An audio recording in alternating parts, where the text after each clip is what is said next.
It's Friday, the 17th of November, 2023. Welcome to the Fast 5 Business News by Fear and Greed, where we give you the top 5 business stories you need to know in just 5 minutes. I'm Michael Thompson, and good morning, Adam Lang. Good morning, Michael.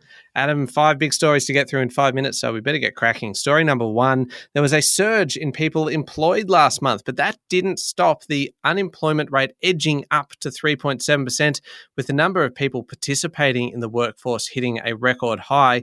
The employment market really surprised most economists by creating 55,000 jobs in October, more than double market forecast. But of course, that overall rate did tick up to 3.7%. The majority of new jobs were part-time, though full-time positions increased by about 17,000. Yeah, Michael, while the jump in jobs was a surprise, the Australian Bureau of Statistics Head of Labour Statistics, Bjorn Jarvis, warned it's better to look at the trend. The average employment growth is around 31,000 people a month, and that is actually lower than the average of 35,000. The unemployment rate is up from its low earlier in the year of 3.4%, but it still remains close to 50-year lows. The participation rate was a record 67%.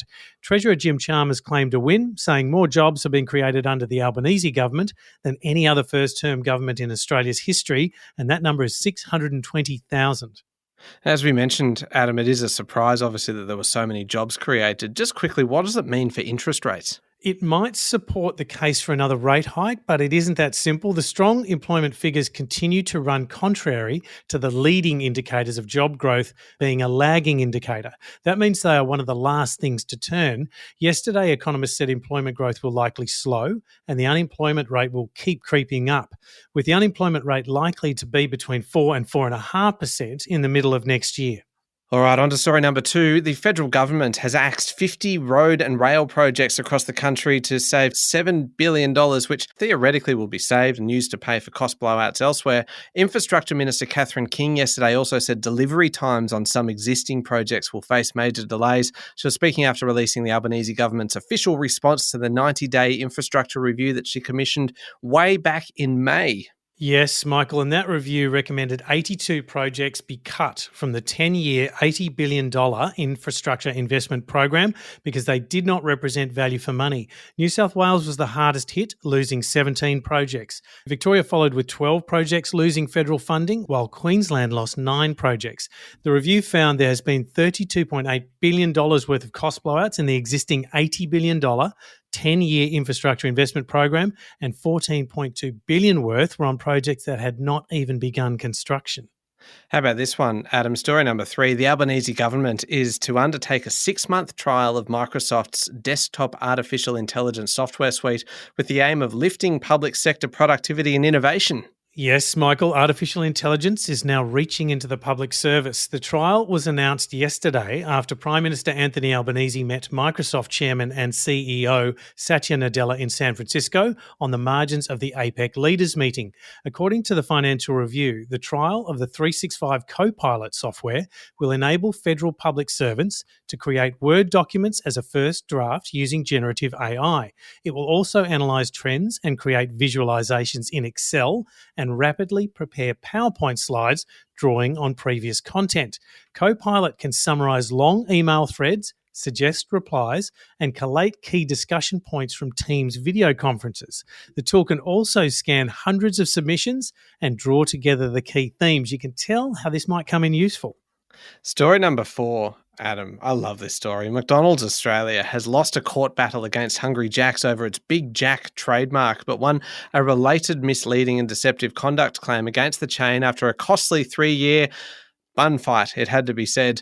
McDonald's Asia Pacific alleged in a federal court case filed in August 2020 that Hungry Jack's infringed its Big Mac trademark by promoting a limited edition burger in Australia under the quote, substantially identical or deceptively similar Big Jack trademark. The trademarks relate to the burgers' names, not their appearance, although McDonald's argued in court that Hungry Jack's deliberately copied the ingredients and appearance of the Big Mac, according to a report in the Sydney Morning Herald. Yes, Michael, in the Battle of the Burgers, Justice Stephen Burley, who presided over the fast food feud, concluded that Big Jack is not deceptively similar to Big Mac. He also found Hungry Jack's separate Mega Jack trademark was not deceptively similar to McDonald's Mega Mac. However, he said Hungry Jack's had engaged in misleading or deceptive conduct by suggesting in television advertisements that the Big Jack contained 25% more Aussie beef than the Big Mac. I think they both got a win. I think they might have. Last one, story number 5. Chinese President Xi Jinping has used his meeting with US counterpart Joe Biden to warn that conflict between their two countries would have, quote, unbearable consequences and that turning their backs on one another is not an option.